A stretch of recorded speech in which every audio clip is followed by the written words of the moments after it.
Inside Outside Innovation is the podcast that brings you the best and the brightest in the world of startups and innovation. I'm your host, Brian Ardinger, founder of InsideOutside.io, a provider of research, events, and consulting services that help innovators and entrepreneurs build better products, launch new ideas, and compete in a world of change and disruption. Each week, we'll give you a front row seat to the latest thinking, tools, tactics, and trends in collaborative innovation. Let's get started. Welcome to another episode of Inside Outside Innovation. I'm your host, Brian Ardinger, and as always, we have another amazing guest in the world of innovation. Welcome to the show, Aaron Proietti. Aaron, hello. Hi, Brian. We've been friends for a while, but I don't know if our audience knows everything about your background. So let's start a little bit from the standpoint of you've been in this innovation space for 17 plus years. You used to run innovation at Transamerica, and I wanted to get you on your show because you've got a new book coming out as well. So Aaron, welcome to the show. Let's start off with telling me a little bit about how did you get into innovation? It was a pretty circuitous route. I was originally a math guy in college and a bit of an introvert. And I went into data, I guess a job that would be called data science now. It was my first job out of college. And it was at Capital One, which just happened to be a very entrepreneurial company. And I didn't know I was getting into that environment, but I very quickly learned what it took to be entrepreneurial and to thrive in that environment where it was identify and solve business problems or you were out. And that trait, I guess I picked up on it from day one, and I started to figure out in every environment that I then went into and was introduced into, I started to figure out how can I identify and solve business problems here. And just that attitude took me towards innovation. And eventually I found myself leading, like you said, a large innovation effort at Transamerica. So let's step back a few years ago when you're in the midst of that. Most folks don't last in the innovation space 17 years or 17 months, let alone 17 years in that. Take us back to the days when you were early in the transformation of Transamerica and that. And what were the things that you really understood or tried to implement in such a way that gave you a longer runway in that space?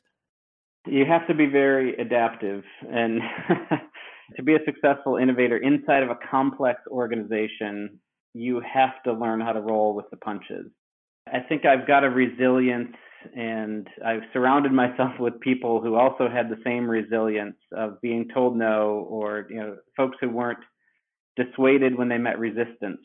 There's a funny thing about innovation in corporations is that everyone wants it to happen, but often the very traits of the corporation that made it successful are the things that stand in the way of innovation. So you get this play of we want to be more creative, we want to be more inspiring and have a different approach to doing work with, well, we can't do it any other way than we've been doing it because that's the way our system is designed. And you have to be able to be resilient in the face of all of the roadblocks that you're facing. Without that, I wouldn't have lasted. You can be very frustrated and feel very defeated as an innovator in a complex organization. It's absolutely the truth. And the fact that people don't like to break the machine that's working and making the money in the first place. But as you mentioned, the world is changing and we have to adapt to the fact that it's changing and your machine may not work the same way it did when you first started it. You've got a new book out, or it's actually coming out in January, so you can pre-order it on Amazon today, but it's called Today's Innovators. Why don't you tell the audience a little bit about what got you excited about writing a book? I left corporate America in 2016. I like to say I escaped the corporate gravity. I wanted to see what I would make of myself outside of that environment. About a year in, I was writing a piece for an innovation magazine called Innovation Leader. And it was a piece on the biggest roadblocks or barriers to innovation inside of a corporation. And it probably was a 2 or 3 hour piece that I had to write. And I ended up spending a whole week on it. And what I did was threw up everything I knew about innovation on Post-it notes in my office and started to organize it all. And at the end of all that exercise, I said, I've got it. This is a book. There's a story here. So I wrote the piece for Innovation Leader, but then actually reorganized everything into what Today's Innovator talks about, which is how do you create an environment, instead of naming the resistance and roadblocks, how do you create an environment where innovation can thrive? Mm-hmm. Which is the very opposite of the resistance and roadblocks that you're going to meet inside of an organization. I ended up breaking it down into 4 categories of making sure you have the right strategy in place, making sure you have the right culture, making sure you have the right systems of innovation, but most importantly, making sure that you are today's innovator. And so the fourth part of the book talks a lot about who is today's innovator, just how do you need to act and who do you need to be in order to thrive in innovation in a complex organization. Well, I like that part of the concept around that, because I think too many books talk about some of the, you hear about culture and that, and you hear about the systems and some of the tools and that, but oftentimes, obviously, the people are the ones that are actually going to be in the trenches making this happen. So having a portion of the book that's dedicated to helping people understand that, it's probably very important, and I'm excited to dig into that. When I got my chief innovation officer role, I thought I would be building innovation labs and throwing beanbag chairs in conference rooms and having success as a result of that. But it ended up, just as you said, it ended up being about people and politics and trying to understand how do people thrive inside of these complex organizations. And that was a surprise to me, that it's so much about people and the traits of the people who are innovating. So you start off the book talking a little bit about stages of innovation that companies kind of go through. And you mentioned there's 4 stages: innovation maturity, dysfunctional, tentative, confident, and then competent mastery. Why don't you talk through that a little bit? What are the stages of innovation maturity? I had an opportunity to start out my innovation journey in Capital One, like I described before, which was a competent master of innovation. And the biggest trait there, and what any organization who wants to be innovative should try to aspire to, is having an innovation competency which is inseparable from the core business strategy. So if you think of the most innovative companies, your Amazons, your Googles, your Teslas, they don't have a separate innovation strategy. And in fact, when you get to that competent mastery stage, the word innovation is no longer needed. Everything that everyone is doing is innovative. And we had that environment when I was at Capital One, so I had a chance to work in that, and it was really exciting. And then when I switched career paths and I went to an insurer, I saw the dysfunctional side of innovation. I saw a company that wanted to be innovative but wasn't putting the resources behind it, wasn't changing their strategy to be more innovative, wasn't adapting their culture to be more innovative. And so I was in that dysfunctional maturity stage. And the good news is you can escape that with a little bit of investment and a little bit of help. You certainly need some external help. You can graduate or promote yourself into this tentative maturity stage where suddenly innovation is the thing that people are talking about, but it's still very separate from the business. A lot of very innovative companies never reach the competent mastery stage, and instead they find themselves in the third stage, which is confidence. If you're confident in your innovation abilities, you can have 2 separate strategies, one about protecting your core business and a second one that's an innovation strategy, and they can coexist, but they're still going to compete for resources at times. But at least you've gotten through the dysfunction and through the tentative maturity stage and into that confident stage, and you can be very successful there. Is that where you hear a lot of people talking about ambidextrous organizations? Is that, in your mind, where that confident innovator rests when they're operating 2 separate ambidextrous sides of the business? That's very much what I think it is. There's a great book, Alex Osterwild's Business Model Generation book from a few years back, talked about the business models that an organization can have. And one of those business models is innovation. And he explored that business model as competing with an operational excellence business. They cannot really coexist, right? And it has to be either toggling back and forth or having them both separate. And that's the ambidextrous nature of it, is you do have your core business operations, which are driving costs down and improving quality, but at the same time, you need to be inventing new things and pushing the envelope on the innovation side. And it's very difficult to balance those 2. We've been in this business for a while. It seems like the models and the tools and that have changed quite a bit. Even the ability for folks to kind of get their arms around some of this kind of stuff. So what are some of the biggest changes that you've seen over the years when it comes to innovation learning and the embracing of innovation in corporations?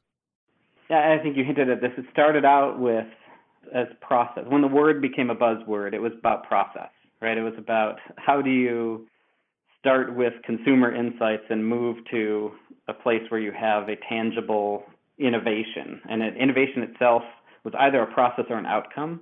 The evolution now is that innovation is no longer the process. It's no longer the outcome. It's now a business competency. A lot of organizations need to relearn that. They think of innovation as an outcome. They say, I want innovation. But that's not going to get it done because their culture is so complex. Their systems are not set up to be innovative. They actually have to take the time to build the competency so that they can have a repeatable, sustainable innovation competency going forward. that awakening has been the most important step in the innovation journey. Hopefully the buzz of innovation is dying off as people start to associate it with this business competency. It's less about magic and it's more about a repeatable, scalable, sustainable competency inside of a business. So can you give me some examples of where you've seen that work or fall off the ledge in that process? Certainly from a systems perspective, and I use the word systems as very generically, innovation processes or setting up an organization for innovation. That was the buzz 20 or 30 years ago and 15 years ago. What organizations were doing, they were bringing consultants in, the big consulting firms or boutique firms, and saying, help us innovate. And these firms would be there for 6 months and they would help them come up with great ideas and they would leave, right? Mm-hmm. They were treating it like a process. When the consultants left at the end, there was nothing left to be sustained, right? They didn't actually change the nature of the business. Whereas now you've got organizations that are more willing to talk about culture. And even if they're not talking about culture, at least they'll talk about competency. They all want to build competency. And so in that conversation, you can start to introduce, well, we need to build a stronger leadership culture. We need to build a more responsive, nimble, agile culture in order to sustain innovation. And so now you're seeing a very different approach that allows for innovation to actually last and be part of an organization. How does a company then go through that process, especially the areas where there's that pull and push of, hey, we need to do it this way because it's the past and we know we need to innovate, we need to do things differently in that. What are some of the ways that you're seeing companies actually being able to get through that and over that hump to move towards that competency? Yeah, that's a great question. I would say it's impossible without a strong champion at the highest levels of the organization who is willing to upset the status quo of the organization. The reason innovation becomes an imperative is usually because there's some business objective that's not being met, right? Mm-hmm. So someone like a CEO will say, well, we need to be innovative, right? They treat it like a magic wand. They'll say we need to be innovative and suddenly we'll be able to meet all of these objectives. And actually that's true. That's what innovation should be doing. It's working differently in order to achieve a different set of objectives. But the organization tends to get in its own way, and you need that person at the very highest levels who's willing to call out the countercultural behaviors or the roadblocks that are standing in the way of this innovation progress. And usually it's in a very uncomfortable manner, right? Mm-hmm. They name names. They have to say, this process is broken, or we need to skirt around this other process here. And it's uncomfortable, but that promotes change. And you only change when you're uncomfortable. And so a little bit of innovation is about agitating the organization to upset the status quo so that it has a new awareness or a new muscle on how to get around itself. Take that person at the top. I 100% agree. And it seems to be the more I'm talking to more corporations, I'm not 100% sure that most corporations can do it primarily because they don't have that burning platform or that burning person at the top to make changes actually happen. What are some of the things, like if you're not the person at the top and you're in an organization, and you've been listening and seeing, and changes need to be made within your organization, how can the lowly individual within an organization start making some progress towards that ultimate goal? Yeah, I found myself in that position. So I was originally hired at the insurance company at Transamerica as a product development guy, right? Mm-hmm. I wasn't the chief innovation officer when I was hired. The expectation was that I would build a couple new things for the business line that I was in. And that's what my book, Today's Innovator, is targeted towards, is anyone who must innovate in an organization. And that might be the chief innovation officer, but more likely it's someone who's tapped on the shoulder, like a department head or a team leader or a functional leader who's told, you should go innovate. Give this a try. So that's today's innovator. It's a person who's being tapped on the shoulder and doesn't know what they're up against, and they do need that skill set. They need to build a new skill set. So in the book, I talk about the importance of becoming a quote-unquote innovation leader. And that's not the same as a manager or a director of innovation, right? It's a mindset and approach to your work where you as an individual learn how to build high-performing teams. You learn how to set clear expectations of the people around you. You learn how to form a strong innovation network around you of people that are interested in what you're doing. Maybe most importantly, you learn how to lead change and promote change and do that very empathetically in the organization, because change is hard for a lot of people. And when you're that catalyst for change, sometimes you kind of leave a path of destruction behind you. Yeah. As innovators start to gear up and they start to gain momentum, they're going to create change, and they need to be very empathetic to that. And then ultimately, they need to be accountable to the commitments that they've made and what they're trying to do, and be all in and committed to it. And with those traits, they can be successful from any seat in the organization. You talked a little bit about kind of the resources that are required. You do need to throw some resources towards this. Have you seen some examples or ideas around small ways or kind of lean resource opportunities, things that you can do, or particular programs in that seem to be a good way to kickstart some of this stuff? Yeah, not to get too technical, but there's a theory of pace-layered architecture, which is this idea of every business has kind of its core operating system. And a lot of the times innovation is targeted, or the initial innovation efforts target that core operating system. And as a result, because the company itself or the business is so protective of the way that it operates today, right, it's almost impossible to change that core system. So what innovators could do to be successful early and have those quick wins is to identify what's called the innovation layer. Instead of the core operating system, find that place where innovation can happen freely and rapidly, and start there. At Transamerica, it was the data layer. So we realized we had this tremendous asset of all of this rich data, and we had the asset of a very talented data science team, and we could turn them loose, creating new models, creating new insights very rapidly. That drove some early wins in innovation. And if we had instead tried to build new products or change the core, the way that we operate, we would have been stuck, right? It would have taken 18 months and the company would have lost patience. But because we were able to operate in that area, for other companies, it might be with their content management system, or it might be with, they have a maker lab or something like that, a test kitchen. You could have some quick wins, and that's the place to start. You've got the book coming out right now. Tell us a little bit about what you're expecting to happen after this. What's next after the book comes out, and what are you doing right now? The book is an effort for me to, well, first and foremost, prove to myself that I can take complex ideas and put them down for someone else to consume. And I hope that I've done that. I hope that I've accomplished that, and I'll find out as I start to see the reviews on Amazon. But what I want to do, and kind of the mission that I've created for myself, is to help others thrive in this world that's changing so rapidly, where the everyday aggressive pace of change is what defines us. And there's individuals that need help with that. There's businesses that need help with that. And I want to figure out a way, using this today's Innovator platform, of helping people thrive with the everyday aggressive pace of change.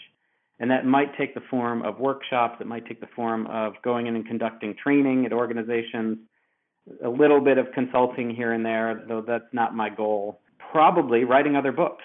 And, I mentioned the fourth part of the book was the portrait of today's innovator. I had so much fun writing that part of the book. There's so much more rich content there that I can explore. I think that might be another book that I write, is really just about who is today's innovator and how can they learn the traits and skills to be successful inside of an organization. I look forward to the first one and the second one, and I appreciate you coming on Inside Outside Innovation to tell us a little bit more about this. If folks want to pre-order the book or find out more about yourself and that, what's the best way to do that? Well, the book's available for pre-order on Amazon. Just type in Today's Innovator. You should find it. I am on LinkedIn. That's probably the best way to get a hold of me, but I do have the Today's Innovator website launching very shortly. By the time the book is out, the website will be there as well, and you can connect with me there. So I'm very responsive on LinkedIn. That's a great way to get a hold of me. Excellent. Aaron, thank you very much for being on Inside Outside Innovation. I look forward to staying in touch and continuing the talk about what's going on in the world of innovation. Yeah, thanks, Brian. Thanks for having me. I really appreciate it. That's it for another episode of Inside Outside Innovation. If you want to learn more about our team, our content, our services, check out insideoutside.io or follow us on Twitter at the IO Podcast or at Ardinger. Until next time, go out and innovate.